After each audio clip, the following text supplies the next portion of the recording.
എല്ലാവർക്കും എൻ്റെ വിനീതമായ നമസ്കാരം. ഇന്നും കൂടെ ഞാൻ എൻ്റെ ഗുരുക്കന്മാരെക്കുറിച്ച് ചില ചെറിയ ചെറിയ ഇൻട്രൊഡക്ഷൻസ് തരും. ഇത് വന്ന് എൻ്റെ 8 വർഷത്തെ ഗവേഷണത്തിൽ കിട്ടിയ ഫലമാണ്. അപ്പോൾ അത് എനിക്ക് നിങ്ങളുടെ കൂടെ ഷെയർ ചെയ്യാതിരിക്കാൻ പറ്റില്ല. അത്രയ്ക്ക് വളരെ പ്രാധാന്യമുള്ളതാണ്. അതുമാത്രമല്ല, ഇപ്പം ഞാൻ എൻ്റെ ഗുരുക്കന്മാരെ കാണിക്കുന്ന മര്യാദയോ സ്നേഹമോ അതുമാത്രമല്ല, നിങ്ങൾക്കും ഇവരെക്കുറിച്ചൊക്കെ കുറച്ചും കൂടെ അറിയണം. അറിയാവുന്നവർക്ക് ഓക്കെ, അറിയാൻ വയ്യാത്തവർ ഒരുപാട് പേരുണ്ട്. അപ്പോൾ അവർക്കും കൂടെ ഇതെല്ലാം പങ്കുവയ്ക്കണമെന്നുള്ളത് കൊണ്ടാണ്.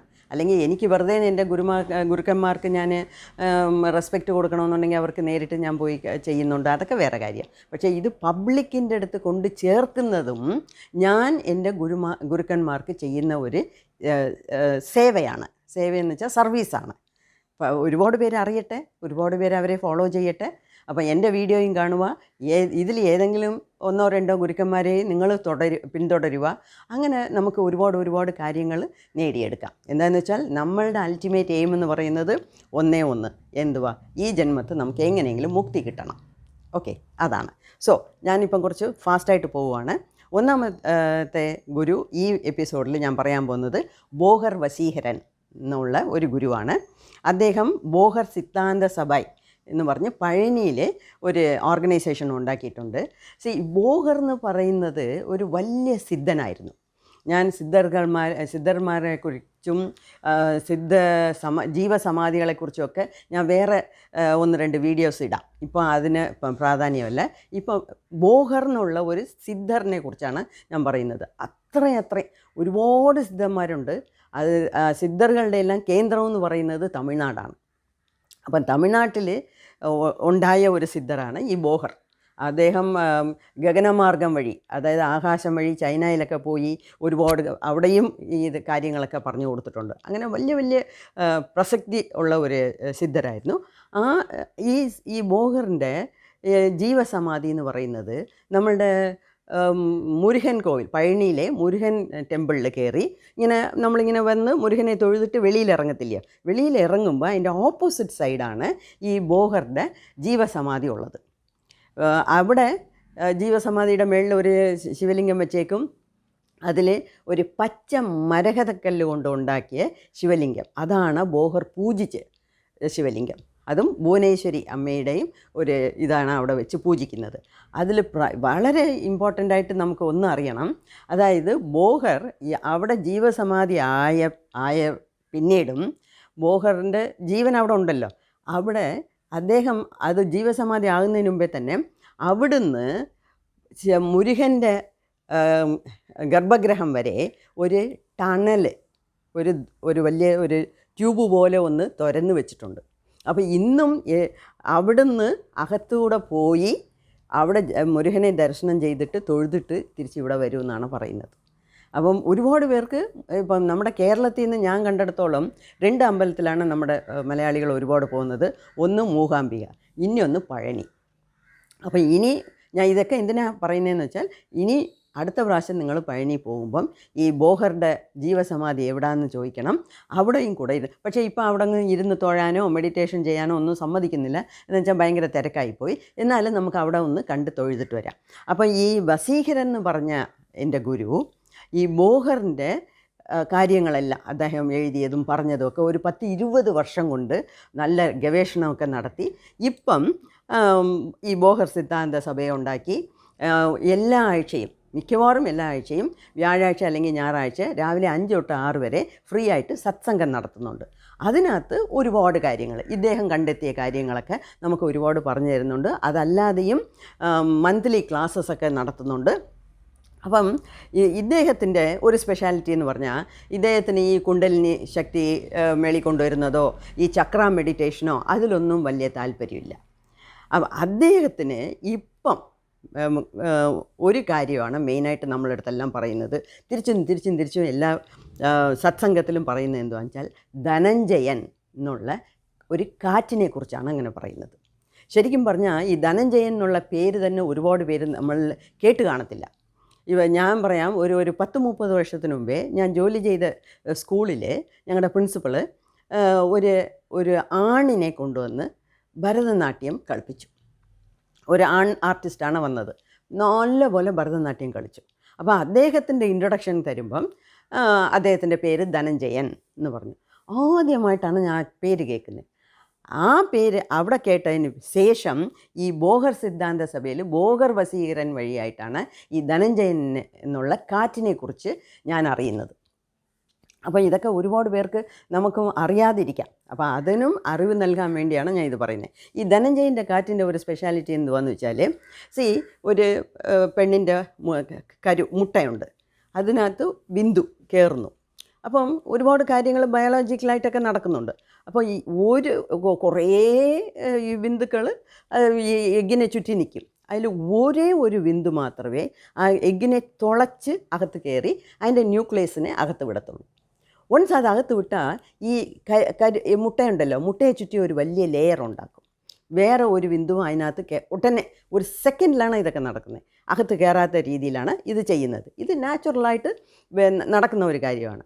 അപ്പം ഈ രണ്ട് ന്യൂക്ലിയസും ചേരുമ്പം ആ മുട്ടയ്ക്ക് കരു എന്ന് പറയും.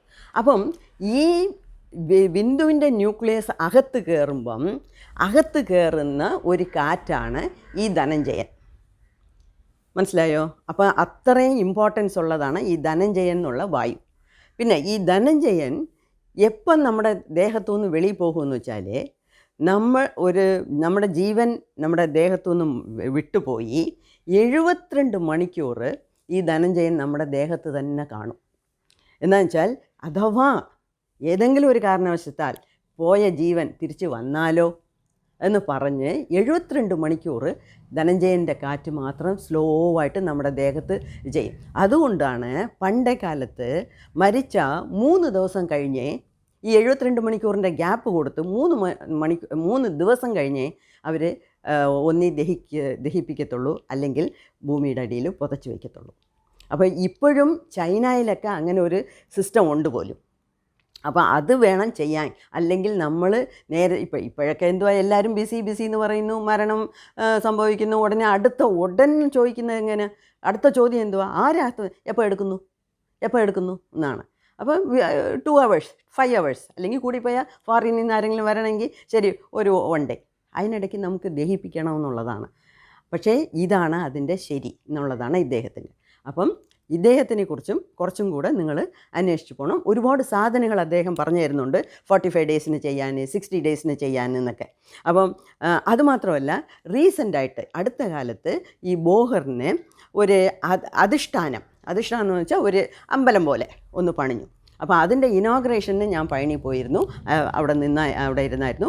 ഇപ്പോൾ ആ ബോഹറിൻ്റെ ചിലയ്ക്ക് അടിയിൽ ഈ കാമധേനു അത് അങ്ങനെ ഈ തഹടൊക്കെ ചെയ്യത്തില്ലേ, അതുപോലെയൊക്കെ അതിൻ്റെ പവർ കൂട്ടാൻ വേണ്ടി അതൊക്കെ ചെയ്തു വെച്ചിട്ടുണ്ട്. അപ്പം നിങ്ങൾ അവിടെയൊക്കെ അന്വേഷിച്ച് പോയാൽ ഈ ബോഹറുടെ അധിഷ്ഠാനത്തിൽ പോയി നമുക്ക് പ്രാർത്ഥിച്ചാൽ എന്ത് നടക്കുമെന്നാണ് പറയുന്നത്. ഇതെല്ലാം നമ്മുടെ വിശ്വാസമാണ്. അപ്പം പഴനി പോകുമ്പം ഇനി ഇവിടെയൊക്കെ ഒന്ന് അന്വേഷിച്ച് പോകണമെന്നുള്ളതാണ് എൻ്റെ ആഗ്രഹം. പിന്നെ അതേപോലെ രണ്ടാമത് പോണ്ടിച്ചേരിയിൽ ഒരു സ്ഥലമുണ്ട്, ജ്ഞാനാലയം എന്ന് പറയും. അത് ഒരു ചെറിയ ഒരു സർക്കിൾ പോലെ ഒന്ന് കെട്ടിവെച്ചിട്ടുണ്ട്, ഒരു ബിൽഡിങ്ങാണ്. പക്ഷേ അതിനകത്ത് ഈ ഒരുപാട് ഈ സിദ്ധന്മാരുടെ ഒരു 168 സിദ്ധന്മാരുടെ ശക്തി അതിനകത്ത് ഇറങ്ങിയിട്ടുണ്ട്. അപ്പോൾ ഞാൻ അവിടെയും പോയിട്ടുണ്ട്. അവിടെയും പോയി പൂജകളൊക്കെ ചെയ്യുന്നുണ്ട്, പാരായണമൊക്കെ ചെയ്യും. അത് ഒരു വലിയ പവറുള്ള ഒരു സ്ഥലമാണ്. ഇപ്പം ഈ ജ്ഞാനാലയം തന്നെ അൻപാലയം എന്ന് വേറൊരു ചെറിയ ഒരു ബ്രാഞ്ച് തിരുവണ്ണാമലയിൽ തുടങ്ങിയിട്ടുണ്ട്. അപ്പോൾ അതിലും ഞാൻ ഉണ്ട്. അൻപാലയം എന്ന് യൂട്യൂബ് ചാനൽസ് ഉണ്ട്, വാട്സപ്പിലൊക്കെ മെസ്സേജ് വരുന്നുണ്ട്. അപ്പോൾ അവർ എനിക്ക് റീസെൻ്റായിട്ട് ഈ ശിവരാത്രിയെ മുൻവെച്ച് ഒരു ആത്മഗായത്രി എന്നൊന്ന് പറഞ്ഞു തന്നിട്ടുണ്ട്. അതും ഞാൻ നിങ്ങൾക്ക് പിന്നെ പറഞ്ഞു തരാം. അതും വളരെ പവർഫുള്ളാണ്, ഞാനത് ദിവസവും ചൊല്ലാറുണ്ട്. ഓക്കെ, അതൊന്ന്. പിന്നെ മൂന്നാമത്തെ ഗുരു ഇന്ന് ഞാൻ പറയാൻ പോകുന്നത് ഓഷോ ആണ്. ഓഷോ എന്ന് പറയുമ്പോഴേ മാഡം എന്തുവാ ഇത്, ഈ വലിയ ചർച്ചാ വിഷയമുള്ള ഗുരുവിനെയൊക്കെ എടുക്കുന്നത്. ഞാൻ ഓഷോനെയൊന്നും കണ്ടിട്ടില്ല. അദ്ദേഹം എപ്പോഴോ ബോഡി വെക്കേറ്റ് ചെയ്തു. പക്ഷേ അദ്ദേഹം ഒരു എൻലൈറ്റൻഡ് ഗുരുവാണ്. ഇപ്പം അദ്ദേഹത്തിനെ കുറിച്ച് ആരെന്ത് പറഞ്ഞാലും നമുക്കതൊന്നും അറിയണ്ട. അദ്ദേഹത്തിൻ്റെ ബോധനകളെല്ലാം ബുക്കിലുണ്ട്, അത് നമ്മൾ പഠിക്കുക. നമുക്കെന്ത് വേണോ അത് നമ്മൾ എടുക്കുക. പലരും പലതും പറയട്ടെ, നമുക്കതിനെക്കുറിച്ച് ഇനിയൊരു കാര്യം ഞാൻ പറയുക, നമ്മൾ ആരുടെ ചർച്ചാ വിഷയത്തിലും നമ്മൾ തലയിട്ട് വയ്ക്കരുത്. നമുക്കതിൻ്റെ ആവശ്യമില്ല. അദ്ദേഹം ഒരു എൻലൈറ്റൻഡ് മാസ്റ്റർ. അദ്ദേഹം ഈ ജന്മത്തിൽ, ഈ ഭൂമിയിൽ ജന്മം എടുത്തത് നമുക്ക് നല്ലത് പറഞ്ഞു തരാനാണ്. നല്ലത് പറഞ്ഞു, അദ്ദേഹം പോയി, അദ്ദേഹത്തിൻ്റെ ജോലി കഴിഞ്ഞു. ഇനി നമുക്ക് ആവശ്യമുണ്ടെങ്കിൽ, ഇഷ്ടമുണ്ടെങ്കിൽ ഫോളോ ചെയ്യുക, ഇല്ലെങ്കിൽ വിട്ടുകളയുക. എനിക്ക് വലിയ ഇഷ്ടമാണ്. വലിയ ഇഷ്ടമെന്ന് വെച്ചാൽ അദ്ദേഹത്തിൻ്റെ ബുക്സുകൾ വായിക്കാനും അതിൽ നിന്ന് നമുക്ക് എടുക്കാനും ഒരുപാട് കാര്യങ്ങളുണ്ട്. അപ്പോൾ അതൊക്കെ നമുക്ക് പറയാം. ഓക്കെ. പിന്നെ രാമകൃഷ്ണ പരമഹംസറിനെ കുറിച്ചും വിവേകാനന്ദരെക്കുറിച്ചും ഞാൻ നേരത്തെ പറഞ്ഞിട്ടുണ്ട്. അവരുടെ ബുക്സുകളെല്ലാം നമുക്ക് വായിക്കാം. ഞാൻ രാമകൃഷ്ണ പരമഹംസറുടെ കാളി കോവിലിൽ ഞാൻ പോയിട്ടുണ്ട്. ഞാൻ കൽക്കട്ട പോയി, ആ ഹൂബ്ലി നദിയുടെ തീരത്ത് ഉള്ള കാളി കോവിൽ, അതേ കാളി, ഏത് കാളിയെ രാമകൃഷ്ണ പരമഹംസർ കണ്ടു സമാധിയായോ ആ കാളി അമ്പലത്തിൽ ഞാൻ പോയി തൊഴുതിട്ടുണ്ട്.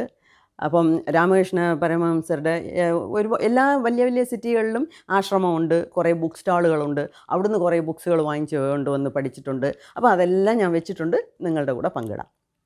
ഓക്കെ, അതൊന്ന്. പിന്നെ വേറൊരു കാര്യം, ഈ വാസിയോഗം എന്ന് പറഞ്ഞ് ഈ യൂട്യൂബിൽ എന്തൊക്കെയാണ് അതിനെക്കുറിച്ച് പറയുന്നത്. അവർ ചെയ്യരുത്, ഇവർ ചെയ്യരുത്, അങ്ങനെ ചെയ്യരുത്, അതാണ് ഇതാണ്. പക്ഷെ അങ്ങനെ ഞാൻ കുറേ യൂട്യൂബുകളിൽ ഈ വാസിയോഗത്തിനെ കുറിച്ച് കേട്ട് എനിക്കൊരു വലിയൊരു നിർബന്ധം ആയിപ്പോയി. വാസിയോഗം എന്തുവാന്ന് ശരിക്കും പഠിക്കണം. പക്ഷേ അത് പറഞ്ഞു തരുന്ന ഒരു ഗുരുവിനെ കണ്ടെത്താനായിട്ട് ഞാൻ ഒരുപാട് ശ്രമങ്ങൾ നടത്തി. പക്ഷേ എൻ്റെ ശ്രമത്തിന് ഫലമായിട്ട് നല്ല ഒരു ഗുരുവിനെ കിട്ടി. വാസിയോഗം എന്ന് പറയുന്നത് വളരെ സിമ്പിളാണ്, പക്ഷേ വളരെ പവർഫുള്ളാണ്. അപ്പം എനിക്ക് ഒരു ഗുരുവിനെ കിട്ടിയത് ഡോക്ടർ രഞ്ജിത്ത് എന്ന് പറഞ്ഞ് ഒരു കോളേജ് ലെക്ചറാണ്. അദ്ദേഹം ഫ്രീ ആയിട്ട് വാസിയോഗം പറഞ്ഞു തരുന്നുണ്ട്. അപ്പം മധുരയിൽ അദ്ദേഹം എന്ന് പറഞ്ഞാൽ ഈ വോളണ്ടിയേഴ്സിനെയൊക്കെ ചേർത്തുകൊണ്ട് ഈ കല്യാണ മണ്ഡപം ഒന്ന് എടുക്കുക, അതിന് ഒരുത്തർ ബ്രേക്ക്ഫാസ്റ്റ് കൊടുക്കുക, ഒരുത്തർ ലഞ്ച് സ്പോൺസർ ചെയ്യുക, അങ്ങനെയൊക്കെ ചെയ്യുക. അതിൻ്റെ പുറമെ അദ്ദേഹം 2 ദിവസം നമ്മളവിടെ നിന്നിട്ട് വാസിയോഗം പഠിക്കണം. ഫസ്റ്റ് ഡേ പറഞ്ഞു തരും, രണ്ടാമത്തെ ദിവസം അദ്ദേഹത്തിൻ്റെ മുമ്പിലിരുന്ന് നമ്മൾ ചെയ്ത് കാണിക്കണം. ശരിയാണെങ്കിൽ ഉടനെ നമ്മളെ വിടും. അത്രയ്ക്ക് സിമ്പിളാണ്. ദ മോസ്റ്റ് പവർഫുൾ സാധന എന്ന് പറയുന്നത് വാസിയോഗം തന്നെയാണ്. അപ്പം അതും ഞാൻ പഠിച്ചിട്ടുണ്ട്. ഓക്കെ, അങ്ങനെ ഒരുപാട് പിന്നെ ഒരുപാട് ഓം സ്വാമീന്ന് ഒരു കൊച്ചു പയ്യൻ, നമ്മുടെ പ്രദീപ് വിജയുടെ കൂട്ട് ഒരു കൊച്ചു പയ്യനാണ്. അദ്ദേഹം എൻലൈറ്റൻഡ് ആണ്. അപ്പോൾ അദ്ദേഹത്തിൻ്റെ ബുക്സൊക്കെ വായിക്കണം. വളരെ നല്ല കാര്യങ്ങളാണ് അദ്ദേഹം പറഞ്ഞിരിക്കുന്നത്. അതേപോലെ ശ്രീ എം എന്ന് പറയുന്നത് മഹാവതാർ ബാബാജിയുടെ കൂടെ ഹിമാലയത്തിൽ നിന്ന് ഒരുപാട് കാര്യങ്ങൾ പഠിച്ചതാണ്. അദ്ദേഹം കുറേ ബുക്സുകൾ എഴുതിയിട്ടുണ്ട്, അത് നമുക്ക് വായിക്കണം. അതല്ലാതെ പിന്നെ ശ്രീ ബ്രഹ്മാനന്ദഗിരി എന്ന ഒരു ഗുരുവുണ്ട്, നാഗർകോയിലാണ്. അദ്ദേഹം പറഞ്ഞു തരുന്നത് ഈ നമ്മുടെ മഹാവതാർ ബാബാജിയുടെ ക്രിയായോഗം 7-8 ലെവലുണ്ട്. അതിൽ ഫസ്റ്റ് ലെവൽ ഞാൻ നാഗർകോയിലിൽ പോയി ആശ്രമത്തിൽ നിന്ന് ഞാൻ ദീക്ഷ വാങ്ങിച്ചിട്ടുണ്ട്. അതും ഞാൻ പ്രാക്ടീസ് ചെയ്യുന്നുണ്ട്. അപ്പോൾ ഈ വാസിയോഗം, ക്രിയായോഗം ഇതൊക്കെ എന്ന് പറയുന്നത് ഈ ആത്മീയത്തിലെ ഉച്ചക്കട്ട നിലയാണ്. അപ്പോൾ അതിൽ ഏതെങ്കിലും ഒന്നിനെ നമ്മൾ പിടിച്ചാലും നമുക്ക് മുക്തി കിട്ടുന്നത് ഉറപ്പാണ്.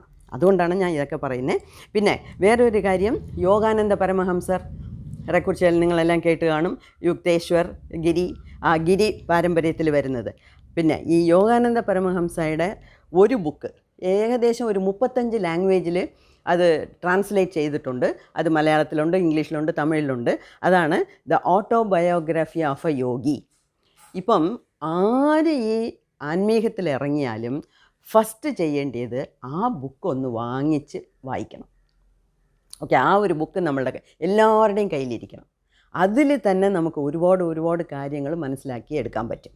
ഓക്കെ, പിന്നെ വേറൊരു ഗുരു എന്ന് പറയുന്നത് ജീസസ് ക്രൈസ്റ്റാണ്. ജീസസ് ക്രൈസ്റ്റ് പറഞ്ഞതിലും എനിക്ക് ഒരുപാട് കാര്യങ്ങൾ ഇഷ്ടമാണ്. അതും നമ്മൾക്ക് പങ്കിടാം. അതായത് ഫസ്റ്റ് കാര്യം അദ്ദേഹം പറഞ്ഞ നോ ദൈ സെൽഫ്, നീ നിന്നെ അറിയണം എന്നുള്ളതാണ്. അതേപോലെ ബി ലൈക്ക് എ ചൈൽഡ്, അതൊരു കാര്യം എനിക്ക് വളരെ ഇഷ്ടപ്പെട്ട ഇതാണ്. അതേപോലെ seek the kingdom of God and it's righteousness, the rest of the things will follow. ഈ ഓരോ കാര്യവും ഞാൻ ഓരോ വീഡിയോ ആയിട്ട് നമ്മൾ പിന്നെ അത് ഞാൻ പറഞ്ഞുതരാം. പിന്നെ വേറെ ഇത്രയും ഗുരുമാർകളെക്കുറിച്ച് എനിക്ക് പറയാനുള്ളൂ. അപ്പം ഞാൻ ഇപ്പം നോക്കുന്നത് ഞാൻ ഒന്നും വിട്ടുകളയരുതെന്നുള്ളതാണ്. പിന്നെ വേറെ വളരെ ഇത് ചെയ്തില്ലെങ്കിൽ ഞാൻ വലിയ ഒരു തെറ്റുകാരിയാകും. രമണ മഹർഷി തിരുവണ്ണാമല എന്നുള്ള സ്ഥലത്ത് രമണ മഹർഷിയുടെ ആശ്രമമുണ്ട്. അവിടെയും ഞാൻ പോയിട്ടുണ്ട്. ഞാൻ എൻ്റെ ഫ്രണ്ട്സുമായിട്ട് 3 ദിവസം അവിടെ പോയി നിന്ന് മെഡിറ്റേഷനൊക്കെ ചെയ്തിട്ടുണ്ട്. വളരെ വളരെ പവർഫുള്ളായിട്ടുള്ള സ്ഥലമാണ്. അദ്ദേഹത്തിൻ്റെ സമാധിയുണ്ട്, അദ്ദേഹത്തിൻ്റെ അമ്മയുടെ സമാധിയുണ്ട്. അദ്ദേഹം എങ്ങനായി തിരുവണ്ണാമലയിലെ വിളി വന്ന് ഓടിയത്, അവിടെ എന്തൊക്കെ കഷ്ടപ്പാട് അനുഭവിച്ചു, അവിടെ എങ്ങനെയൊക്കെ ധ്യാനം ചെയ്യാൻ പറ്റി എന്നൊക്കെ ഉള്ളത് നമുക്ക് പഠിച്ചറിയണം. ഇപ്പം രമണ മഹർഷി എന്ന് പറയുമ്പം ആർക്കും ഓർമ്മ വരുന്ന ഒറ്റ സെൻറ്റൻസാണ്. അതായത് ഇപ്പോൾ പഞ്ചസാര എന്ന് പറഞ്ഞാൽ മധുരം അല്ലേ, പഞ്ചസാര ഈസ് ഈക്വൽ ടു മധുരം. അതുപോലെ രമണ മഹർഷി എന്ന് പറഞ്ഞാൽ Ramana Maharshi is equal to ഒരു ചോദ്യം. ആ ഒരു ചോദ്യത്തിൻ്റെ ആൻസർ നമുക്ക് കിട്ടിയാൽ നമുക്ക് മുക്തി കിട്ടി എന്നുള്ളതാണ്. എന്തിൻ്റെ ചോദ്യം നിങ്ങൾക്കെല്ലാം അറിയാമായിരിക്കും, ഹൂ ആം ഐ. ഇപ്പം ജീസസ് ക്രൈസ്റ്റ് പറഞ്ഞ നോ യുവർ സെൽഫ്, നോ ദൈ സെൽഫ് എന്ന് പറഞ്ഞ പോലെ ഹൂ ആം ഐ, ഞാൻ ആര്. ഇതാണ് ഞാൻ പിന്നെയും പറയാൻ വരുന്നത്. ഞാൻ ആര്, എൻ്റെ പർപ്പസ് എന്തുവാ, ഞാനിവിടെ ജന്മം എടുത്തതിൻ്റെ കാര്യം എന്തുവാ എന്നുള്ളത് നമ്മൾ കണ്ടുപിടിക്കണം. പിന്നെ നമുക്ക് മുക്തിയുള്ളൂ. ഓക്കെ, ശരി, താങ്ക് യു. ബാക്കി അടുത്ത വീഡിയോയിൽ കാണാം.